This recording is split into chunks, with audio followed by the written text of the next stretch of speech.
Padahal di penjara, Dokter Kamlia ngaku sudah jadian dengan Amar Zoni, berawal dari curhat. Kabar kedekatan aktor Amar Zoni dengan Dokter Kamlia kini terjawab.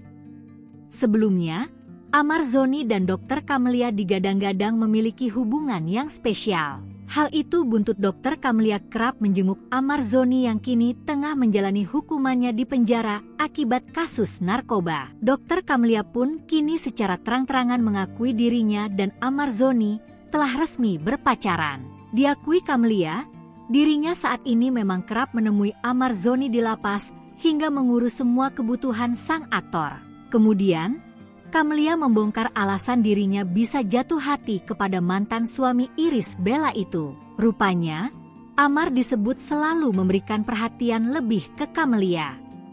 Meskipun kondisinya saat ini yang tengah mendekam di balik jeruji besi. Adapun perasaan itu muncul ketika Kamlia yang sempat menceritakan pengalaman tak mengenakan ke Amar. Dari situ, Kamlia tak menduga atas respons dari Amar ke dirinya.